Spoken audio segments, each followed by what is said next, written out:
हम्म,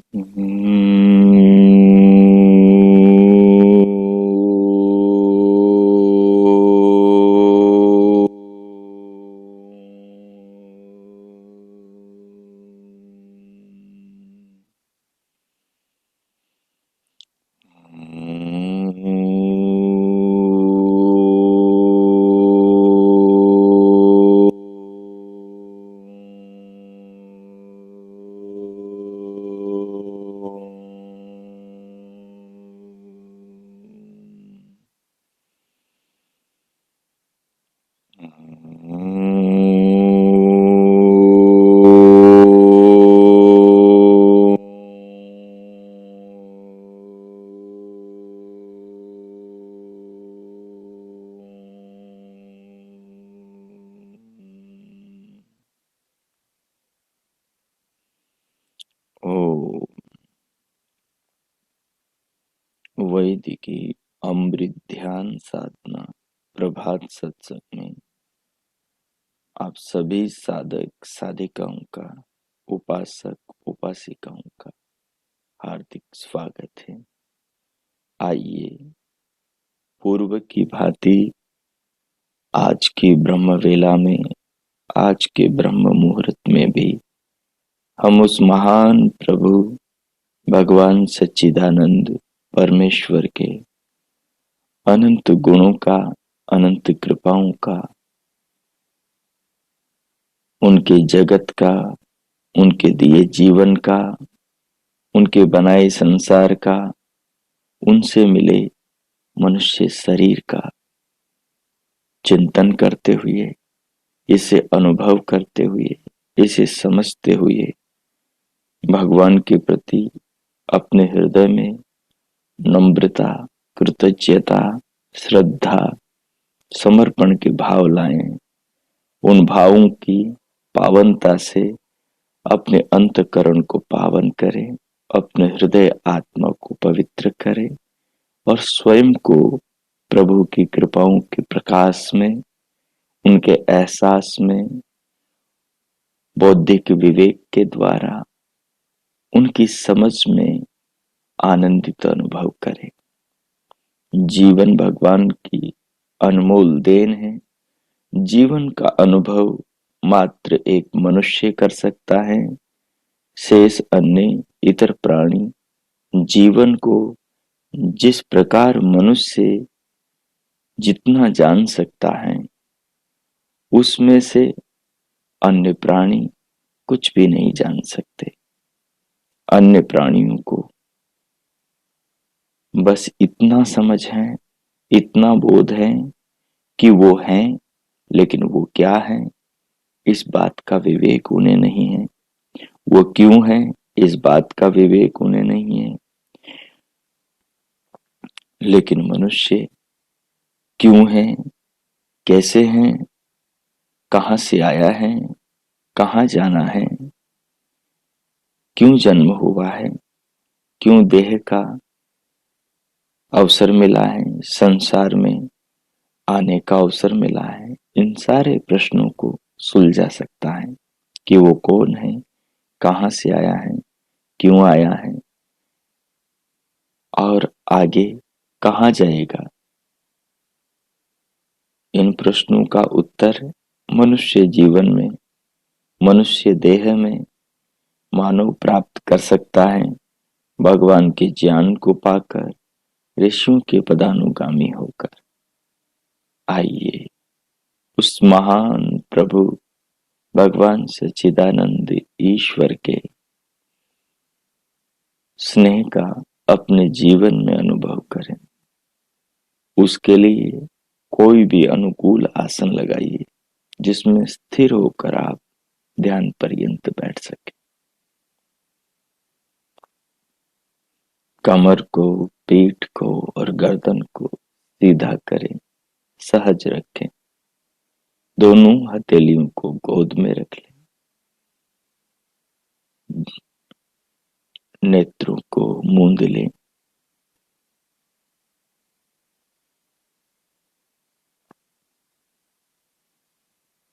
तदुपरांत बाहर से भीतर आने वाली श्वास को अनुभव करें, प्राणों को अनुभव करें।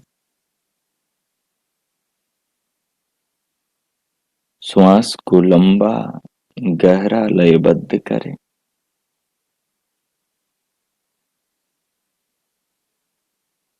दोनों नथुनों से जाती हुई भीतर इस प्राणवायु को अनुभव करें।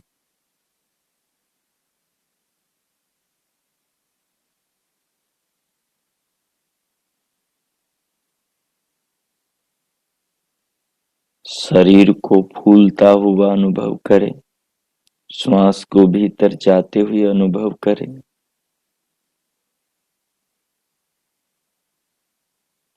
श्वास के भर जाने पर श्वास को रोकें, प्राणों को रोकें, प्राणायाम करें।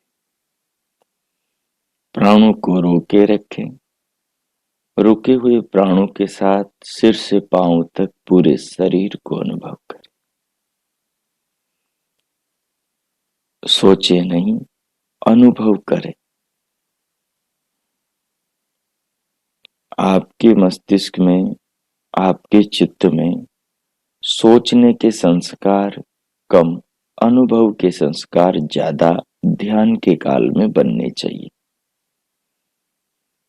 ध्यान में जो भी चिंतन करो वो अनुभूति से उठना चाहिए, ताकि हर संस्कार के साथ अनुभूति का भी पाठ समाहित हो। करें।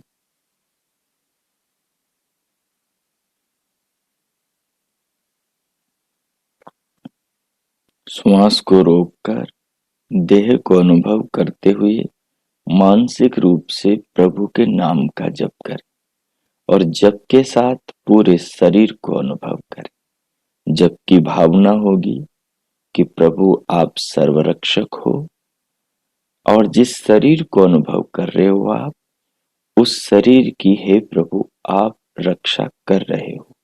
अनुभविता अपना आत्मा यानी हम हैं, जो शरीर को शरीर में बैठकर अनुभव कर रहे हैं। जिसने श्वास को रोक रखा है वो आत्मा हम हैं, लेकिन श्वास को देने वाले, शरीर को बनाने वाले परमात्मा वो हैं जिनके ओम नाम का मानसिक रूप से हम जप कर रहे हैं। इस बात को, तात्पर्य को समझकर अब 5 मिनट तक आप भगवान के नाम का जप करेंगे। दिव्य नाद को सुन सकते हैं, जिनको आती है वो सहज ही आने लगती है। दिव्य प्रकाश को भी देख सकते हैं। बाकी शरीर को, श्वास को अनुभव करते हुए शरीर और श्वास के बनाने वाले प्रभु के नाम का मानसिक जप करते रहेंगे और उसे अपने भीतर अनुभव करेंगे। इस अनुभूति के क्षणों के संस्कारों से अपने अंतःकरण को, चित्त को संस्कारित करेंगे। मुखमंडल पर माधुर्य और हृदय में भगवान के प्रति श्रद्धा, समर्पण के भाव, पूरी देह भगवान के भाव में ओतप्रोत हो। अब मैं मौन होता हूँ।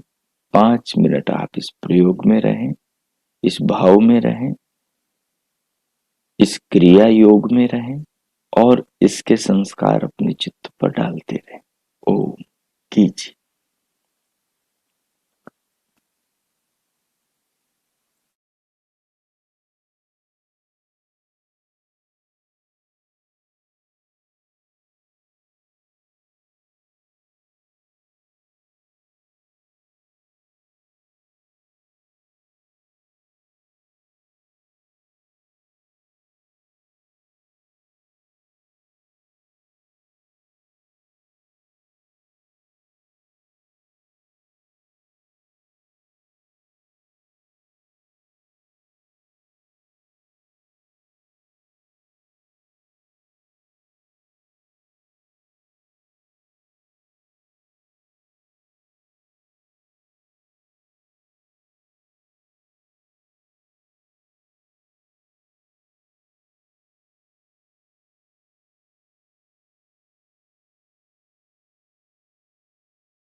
हो।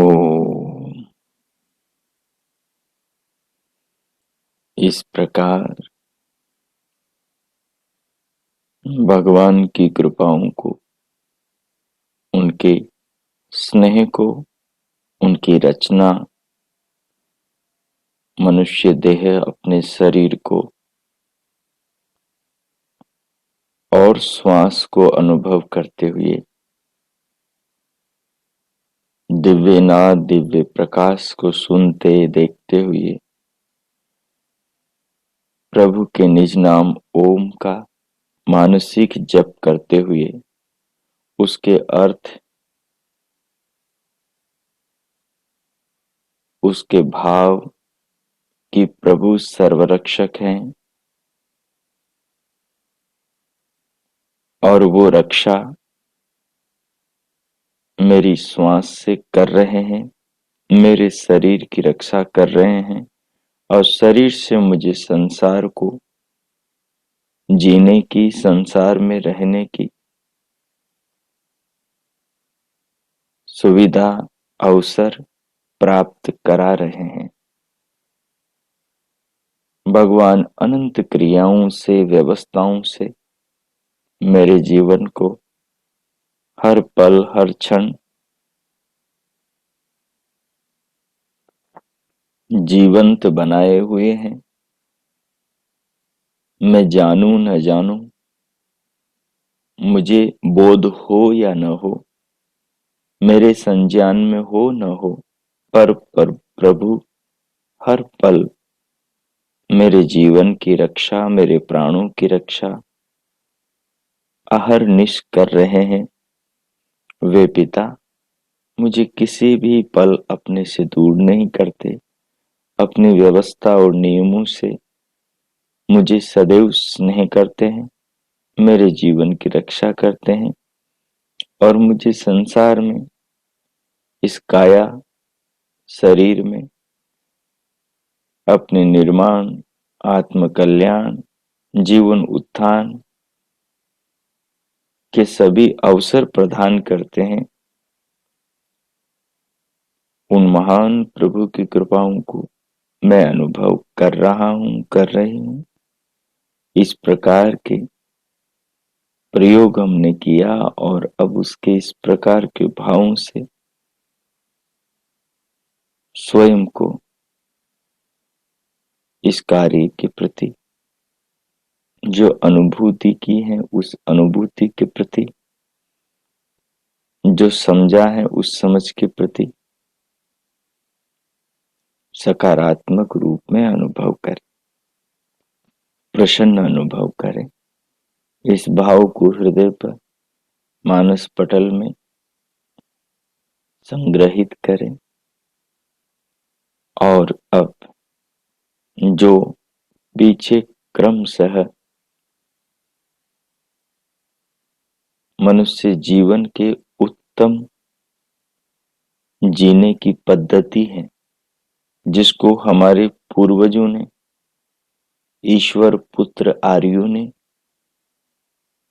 महान महर्षि मुनियों ने, ऋषि ऋषिकाओं ने जीवन में जिया है, अपने व्यक्तित्व को विराट महान बनाया है, अपने बच्चों को, अपने परिवार को उत्तम रीति से संस्कारित, संस्कारवान किया है।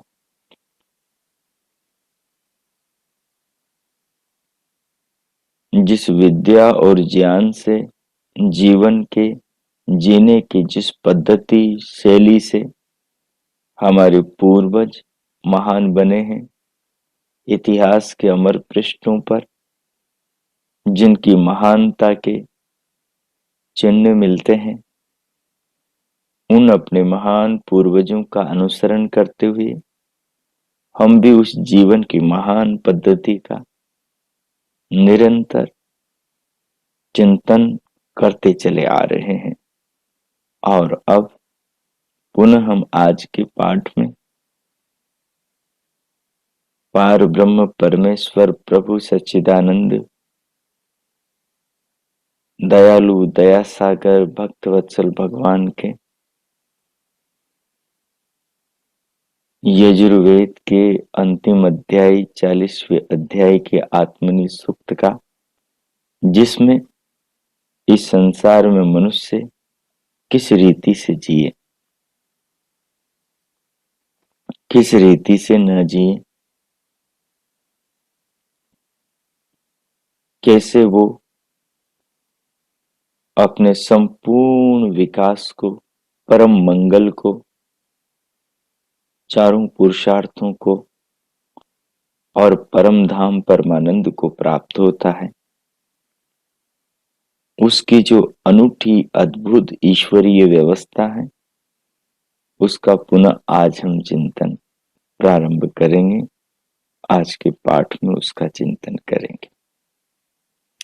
सो आइए, भगवान कण्व मुनि, जिन्होंने इस यजुर्वेद के 40वें अध्याय को जीवन में जिया, इसकी ऋचाओं के अनुसार उन्होंने अपने व्यवहार किए और वो इस सूक्त के साक्षात्कर्ता ऋषि बन गए। साक्षात्कर्ता ऋषि का अर्थात अभिप्राय है कि उन्होंने अपने जीवन में इन ऋचाओं का प्रयोग किया और ऋचाओं के अनुसार जीवन में प्रयोग किया और एक उच्च आनंद को, उच्च उपलब्धियों को जीवन में प्राप्त किया। उन्होंने फिर अपने अनुभवों को उपनिषद के श्लोकों के रूप में लिख दिया। सो आइए, ईशो उपनिषद को हम, जिसका आधार प्रभु का कल्याणमय ज्ञान वेद है, उसका हम वापस पुनः आज के पाठ में चिंतन आरंभ करेंगे।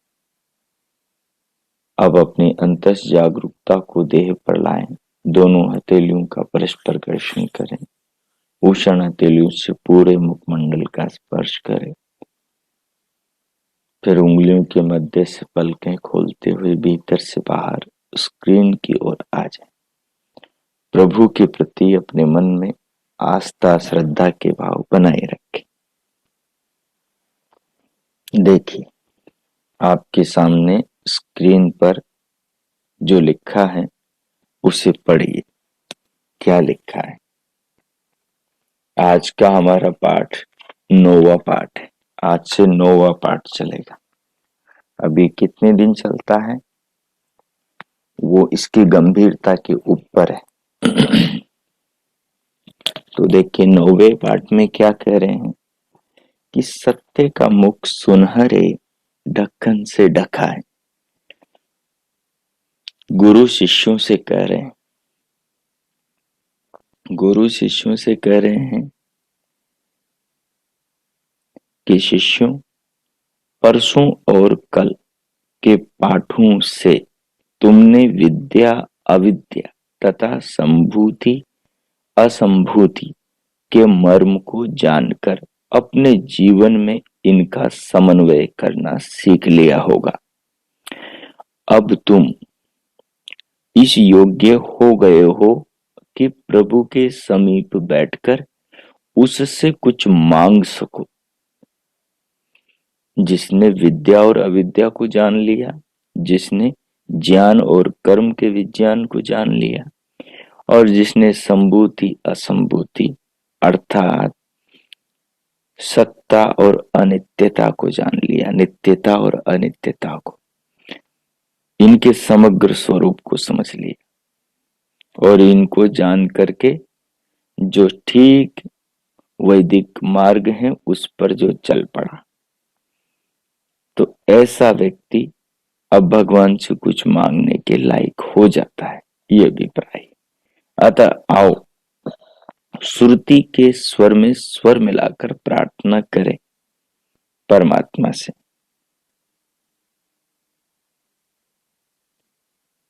सो आइए, मेरे साथ में आप इसको गुनगुनाइए।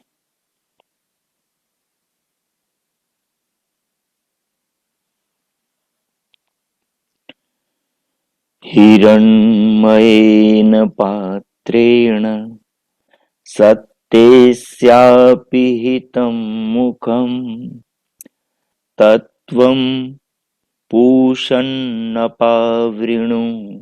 सत्यधर्माय दृष्टये। हिरण्मयेन पात्रेण सत्यस्यापि हितं मुखम् तत्त्वं पूषन्नपावृणु सत्यधर्माय दृष्टये। क्या करें हैं? करें हिरण्मयेन पात्रेण सत्यस्यापि हितं मुखम। अलग अलग करेंगे तो सत्यस्य अपि हितं मुखम हो जाएगा। फिर है तत्वम, अलग अलग करेंगे तो तत्वम। पूषण नपावृणु, अलग करेंगे तो पूषण हो जाएगा, फिर अपावृणु हो जाएगा। पूषण नपावृणु। सत्य धर्माय दृष्टये। तो देखिए अब नीचे इसका एक बार हम पदच्छेद पढ़ लेते हैं। देख, हिरणमयेन अर्थात सुवर्णमय, सोने के जैसा चमकने वाला। उसका भी प्राय है सुनहरे। सुनहरे का भी प्राय आकर्षक, लुभाने वाला, अपनी ओर खींचने वाला। पात्रेण, पात्र से, अपनी ओर खींचने वाले पात्र से, अपनी ओर आकर्षित करने वाले पात्र से, अपनी ओर बुलाने वाले पात्र से, ऐसे पात्र से मतलब ऐसे ढक्कन से, सत्य से, सत्य का, अपिहितम ढका हुआ है। क्या ढका हुआ है? मुखम, सत्य का मुख ढका हुआ है। मुखम का मतलब सत्य का स्वरूप। सत्य के स्वरूप का मतलब उस वस्तु के वास्तविक स्वरूप का ज्ञान जो है वो उसके आकर्षण की ओट में छिपा हुआ है। ठीक है। हमारे मन में जब किसी वस्तु के प्रति लोभ होता है तो हम उस वस्तु का जो व्यक्तित्व है उसको खो देते हैं। किसी वस्तु के प्रति राग होता है तो वहां जो वस्तु का तटस्थ ज्ञान है वो छूट जाता है।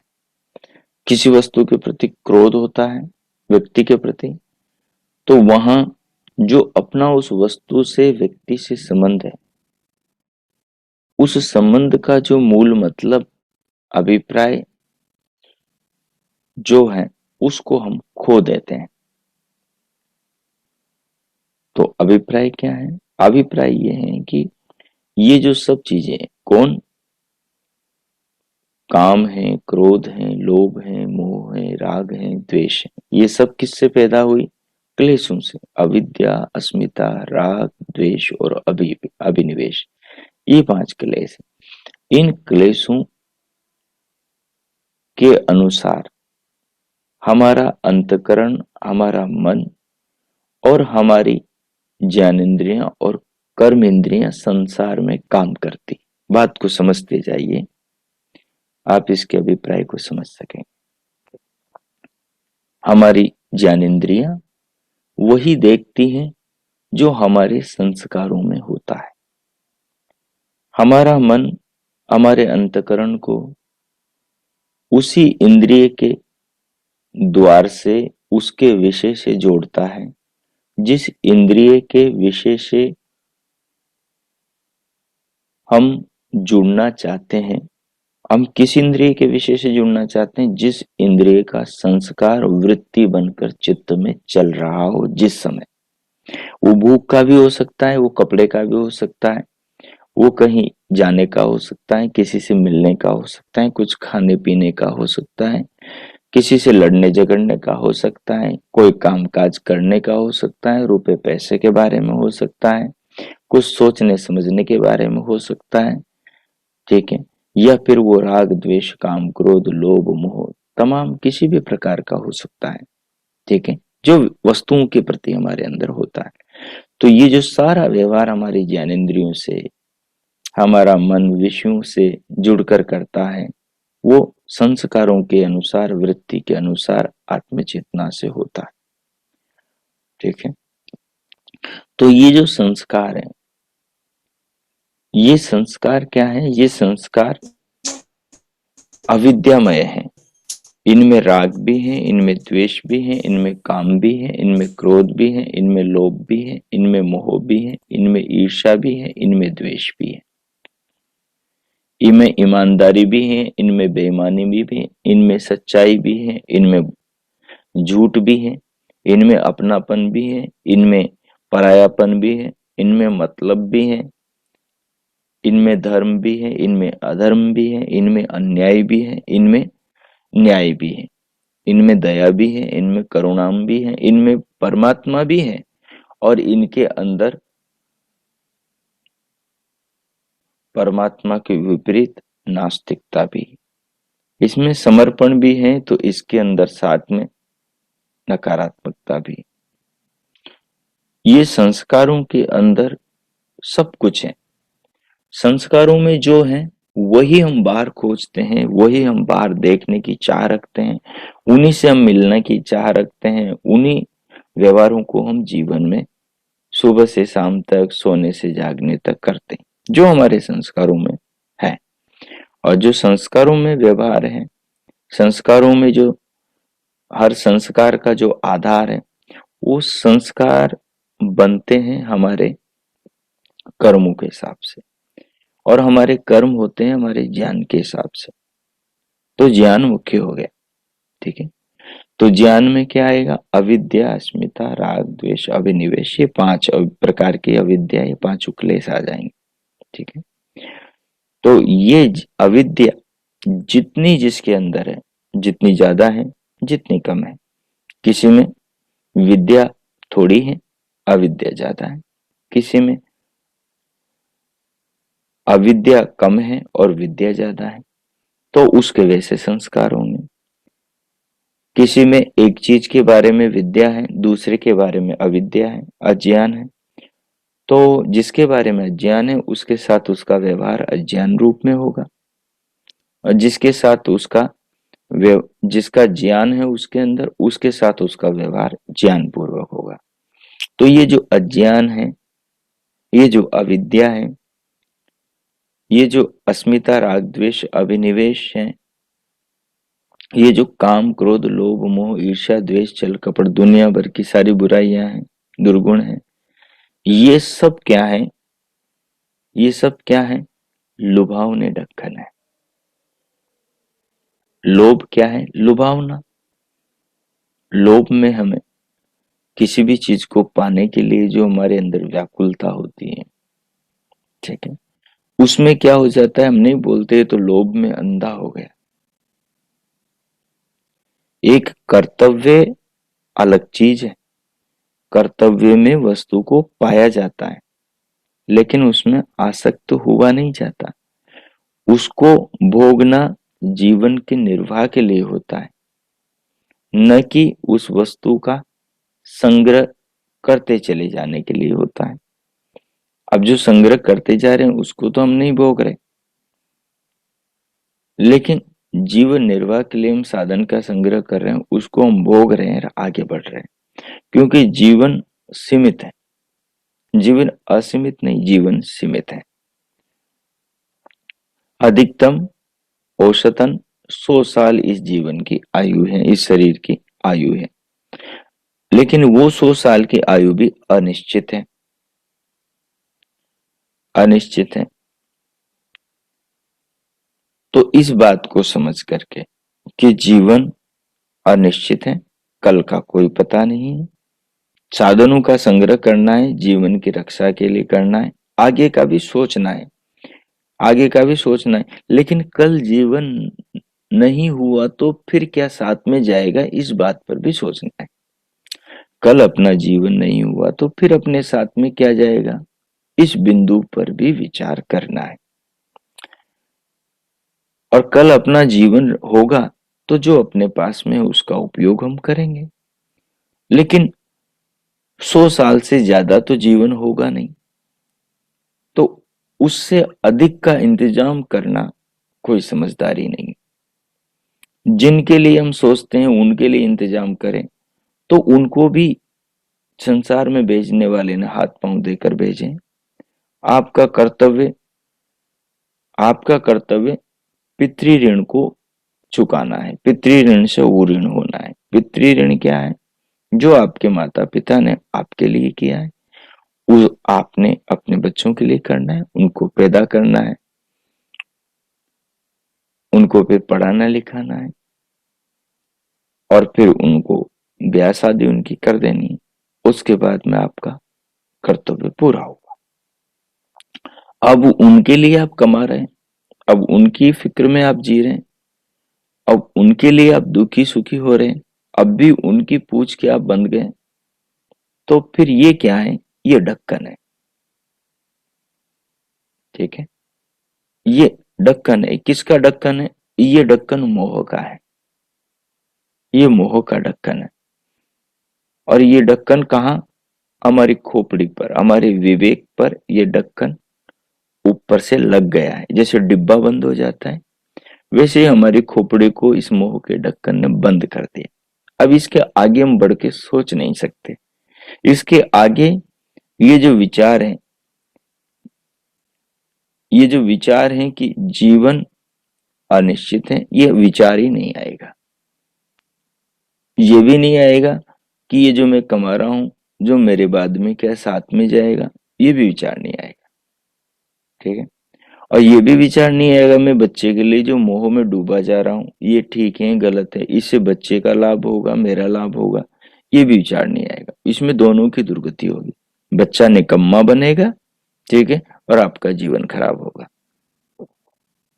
ठीक है, आपका जीवन खराब होगा। ये जो पशु पक्षी हैं, इनसे कई चीजें हमें सीखनी चाहिए।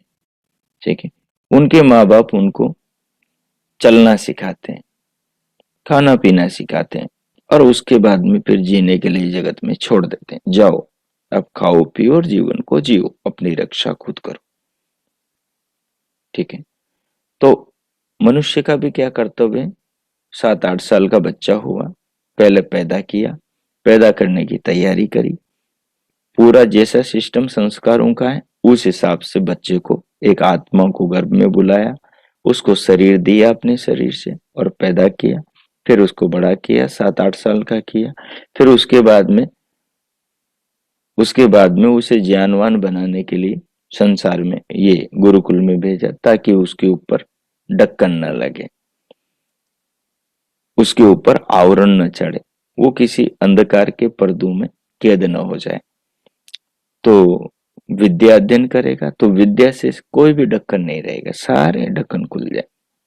ठीक है, हाँ, विद्या से सब, और उसको दीपक दीपक, ज्ञान ही ज्ञान, प्रकाश ही प्रकाश मिलेगी। तो वो प्रकाश से, वो विद्युत से वो सारे रास्ते देख लेगा कि जीवन के किस रास्ते पर क्या क्या है। तो जब वो विद्या में पारंगत हो जाएगा, जीवन को जीने की विद्या प्राप्त कर लेगा, और उसके बाद में गृहस्थ में जाएगा, तो वहां पर वो ये ढक्कन अपने ऊपर लगने नहीं देगा। यदि विद्या प्राप्त करी उसने 20-25 साल तक, तो फिर अपने ऊपर ये ढक्कन लगने नहीं देगा। मोह का ढक्कन नहीं लगने देगा, क्रोध का ढक्कन नहीं लगने देगा, राग का ढक्कन नहीं लगने देगा, लोभ का ढक्कन नहीं लगने देगा, आसक्ति का ढक्कन नहीं लगने देगा, ईर्ष्या द्वेष के ढक्कन नहीं लगने देंगे। ठीक है, सबके मूल में 3 दोष है, राग द्वेष और मोह। यही 3 दोष है। यही मूल में, अविद्या के मूल में ये 3 प्रकार के दोष है। एक तो राग है, जिसके बिना रहा न जाए, वो राग। जिसको सहा न जाए, वो द्वेष। और मोह का मतलब मूढ़ता, मूर्खता। ठीक है, तमोगुण की चरम अवस्था, जिसमें बुद्धि विवेक काम न करे, और जिस चीज के पीछे आदमी पड़ जाए तो बच्चे की तरह उसके लिए फिर गिड़गिड़ाता रहे। तो ये 3 दोष हैं सबके मूल में, और इनका विस्तार तमाम दुनिया की सारी बुराइयों में है। तो ये सब ढक्कन है लुभावने। राग भी एक ढक्कन है, लोभ भी एक ढक्कन। राग भी एक ढक्कन है, द्वेष भी एक ढक्कन है। द्वेष क्यों करता है आदमी? क्योंकि वो उस चीज को नहीं चाहता, इसलिए द्वेष करता है। अच्छा, द्वेष केवल ज्ञान से नहीं करता आदमी, ये अज्ञान से नहीं करता, बुराई से नहीं करता, अच्छाई से भी द्वेष करता है। कितने लोग सज्जनों से द्वेष करते हैं, कितने लोग धर्म से द्वेष करते हैं, कितने लोग आत्मा से, परमात्मा से द्वेष करते हैं, कितने लोग अच्छे लोगों से, आर्य समाजियों से द्वेष करते हैं, कितने लोग हवन करने वालों से द्वेष करते हैं। ठीक है, सारे मुसलमान करते हैं लगभग। जो भी कुरान के अनुसार बाकी दुनिया को काफिर मानते हैं, वो द्वेष करते हैं। उन्होंने अपने धर्म में लोभ का ढक्कन पहन रखा है, और उसकी सत्य की पड़ताल नहीं करेंगे वो, कि उनके शास्त्र में तो पृथ्वी को ये चपटी बताया है, तो पृथ्वी तो चपटी नहीं है, तो उनका शास्त्र गलत हुआ कि नहीं हुआ। तो अब अपने शास्त्र को छोड़ दें, जिस शास्त्र में पृथ्वी को जैसी है वैसी बताया उस शास्त्र को अपना ले, लेकिन नहीं छोड़ेंगे, यही ढक्कन लगना है। इसके ढक्कन के हिरणमय के व्यावहारिक रूप को समझिए। ठीक है, इसका जो दूसरा लुभावना, जो जो संसार में खींचने वाली चीजें, वो दूसरा, ये अविवेक के ढक्कन है।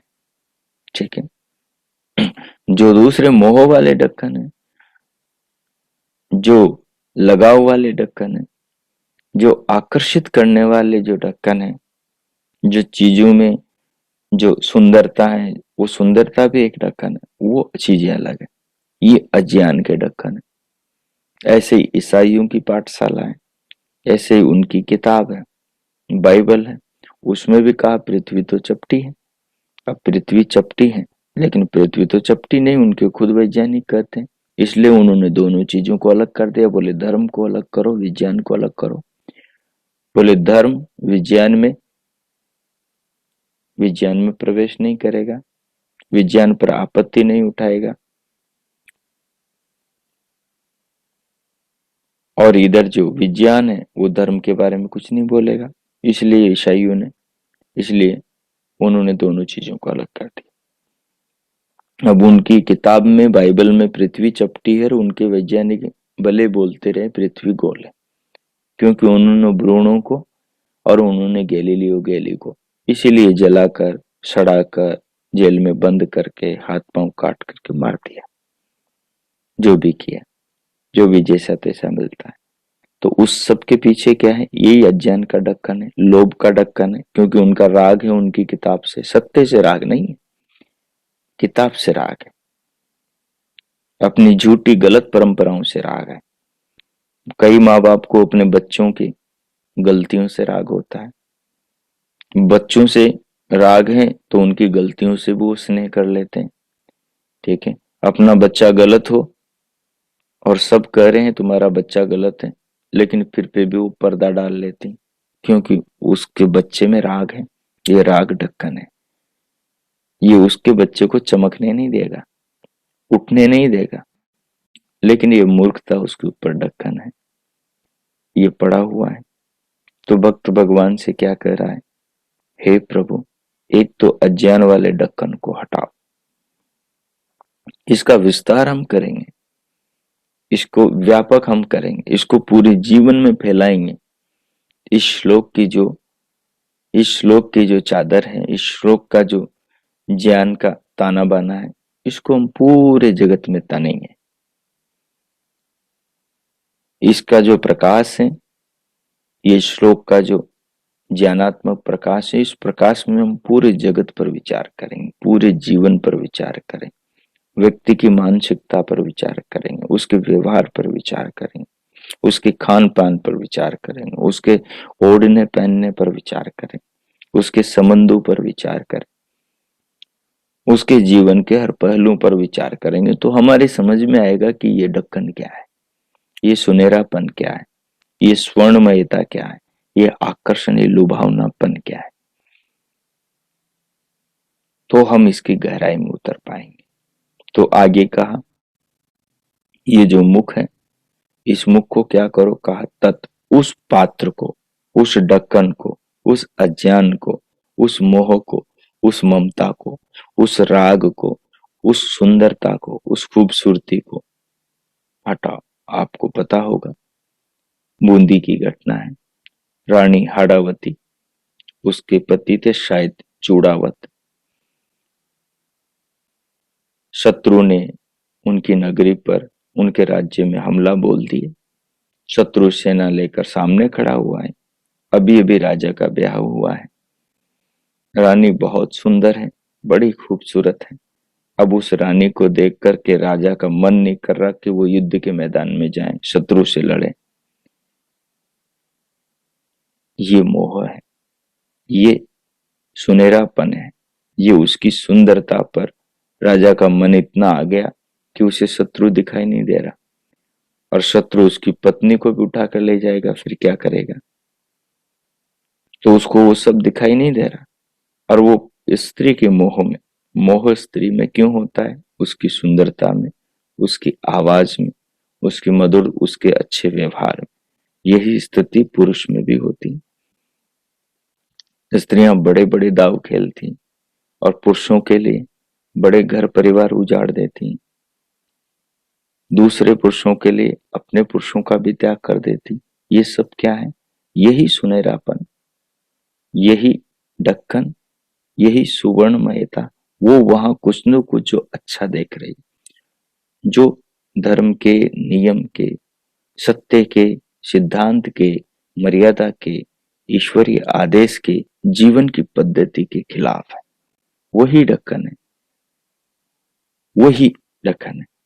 तो चूड़ावत राजा घर से जा नहीं रहा था। देवी ने बहुत समझाया, समझ नहीं रहा था, क्योंकि मोह का ढक्कन लगा हुआ था, उसकी सुंदरता का ढक्कन उसके दिमाग पर, उसके विवेक पर छाया हुआ था, पूरा पर्दा पड़ा हुआ था। उसे दिखाई नहीं दे रहा था कि शत्रु नंगी तलवार लेकर आ रहा है, गले उतारता चला आ रहा है। तो जैसे तैसे रानी ने समझा कर उसको मैदान में युद्ध में भेजा।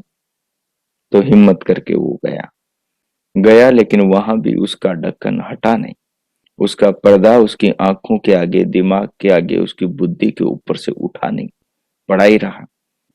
तो उसने मंत्री से कहा कि रानी से कहो कोई निशानी दे, तो फिर उस निशानी से को देख देख कर मैं लड़ूंगा। मंत्री गया, रानी से कहा कि आपकी निशानी मांगी, कि उसको देख देख करके फिर मैं लड़ूंगा। रानी समझ गई। रानी समझ गई मेरे चमड़े के मोह में, मेरी सुंदरता के मोह में ये युद्ध हारेगा, और मेरे आकर्षण में ये सारी प्रजा को शत्रु का गुलाम बनाएगा। ये हजारों स्त्रियां विधवाएं होंगी, हजारों बच्चे अनाथ होंगे, हजारों घरों के अंदर क्रंदन होगा, हजारों लाशें, हजारों गले उतरेंगे, सारी धरती रक्त में लथपथ हो जाएगी। ये सारे का परिणाम मुझे भोगना पड़ेगा। रानी हाड़ावती ने विचार किया, मेरे मोह के कारण, मेरे अंदर जो आकर्षण है पति का, उसके कारण मैं इस पूरे राज्य को नरक में, पूरे राज्य को दुख में, पूरे राज्य को गुलामी में, पूरे राज्य को एक हार का मुंह दिखलाऊंगी। रानी बड़ी विचारशील थी। बूंदी ये कोटा के पास राजस्थान में है। रानी हाड़ावती बहुत बुद्धिमती थी। उसने अपनी सखी से कहा, सामने खड़ा था मंत्री, उसने तलवार से अपनी गर्दन, एक तरफ से चोटी पकड़ी, गर्दन काट कर पहले से बोल दिया, बोले मेरी गर्दन ये राजा को दे देना जाकर। बस तलवार से अपनी गर्दन एक ही झटके में काट दी, और जैसा उसने पहले आदेश दिया था, बस वैसे ही उसकी मुंडी वहां ले जाकर दे दी युद्ध के मैदान में मंत्री ने। फिर राजा का दिमाग ठिकाने आया, उसका ढक्कन हटा, उसका पर्दा उठा। अरे, इसने इतना बड़ा बलिदान क्यों दिया? इसका क्या कारण हुआ? तो बात समझ में आई। मैं इसके मोह में इतना मूढ़ हो गया था, इतना मूर्ख हो गया था, कि मैं पूरे हजारों लोगों के, लाखों लोगों को मौत के घाट उतारने और शत्रु को विजय कराने की ओर बढ़ रहा था। मैं तो बड़े अपराध में था। फिर उसको रोष आया, फिर उसका विवेक जागा, फिर उसका मोह का ढक्कन हटा। उसके बाद में वो युद्ध के लिए लड़ा, और इतना लड़ा कि शत्रु को उसने परास्त कर दी। ये मोह के ढक्कन है। ये तो युद्ध के मैदान की बात हम कर रहे हैं, ये रानी हाड़ावती की बात हमने की। ये हमारे घरों में रोज हो रहा है, ये हमारे पड़ोस में रोज हो रहा है, ये हमारे समाज में रोज हो रहा है, ये हमारे राष्ट्र में रोज हो रहा है। लोगों ने ये ढक्कन बड़ा जोरदार से पहन रखे हैं, बड़े पर्दे गिरा रखे। ये हिरण में इसका बड़ा ही व्यापक रूप है।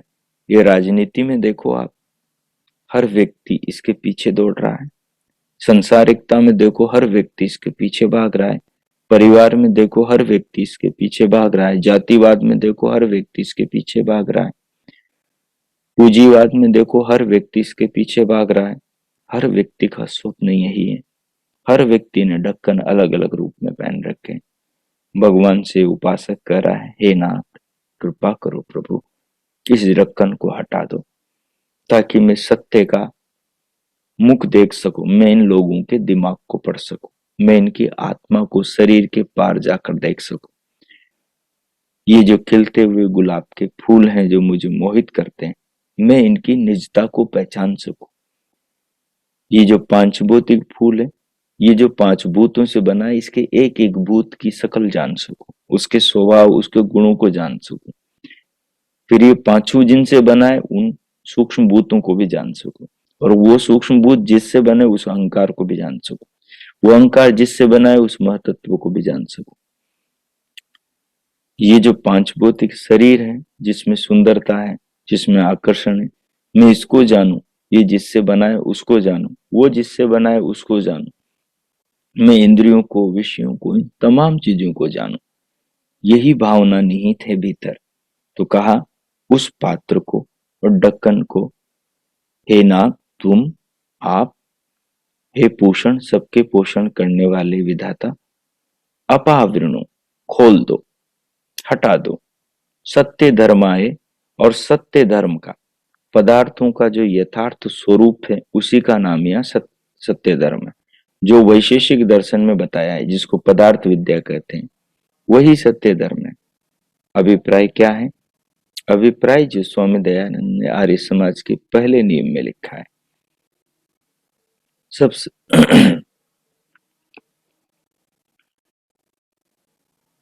तो इस तत्व को हमें यहाँ समझना है। तो भगवान से साधक यही उपासना करता है। सो आज हमने इसके पदार्थ पर विचार किया। अब कल हम इसको पढ़ेंगे, पढ़कर अपनी दृष्टि को और व्यापक करेंगे, और उसके बाद में फिर इस पर ध्यान में प्रयोग करेंगे। अब 2 मिनट के लिए आप सब आंख बंद कर लेंगे, सीधे होकर बैठेंगे, और जो अभी आपने सुना है उस पर 1 मिनट अपने आप को जागरूक करेंगे, उसका भीतर भाव बनाएंगे, और संकल्प करेंगे कि हमारे भी ढक्कन हटे, हमारी भी आंखों के आगे से सुनहरे पर्दे छटे, और हमें इन चीजों के सत्य स्वरूप का दर्शन हो। ये भगवान से प्रार्थना करेंगे, और प्रभु का फिर धन्यवाद करेंगे। 2 मिनट के अंदर कीजिए आप, मैं मौन होता। ओम कीजिए।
इस प्रकार भगवान से प्रार्थना करते हुए अब अपनी अंतस्थ जागरूकता को बाहर देह के ऊपर लाएं, पूरे शरीर पर फैलाएं।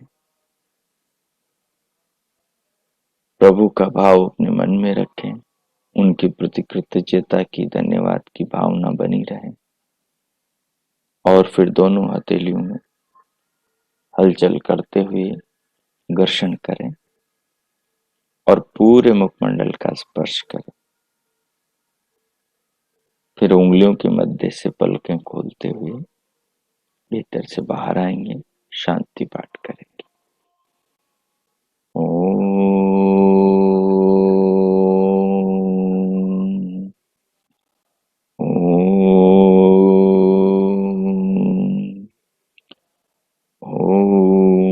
शांति शांति शांति। ओम ओम। आज का आप सबका दिन शुभ हो, मंगलमय हो। प्रभु से सबके लिए बहुत बहुत मंगल कामनाएं, शुभकामनाएं। इति ओम।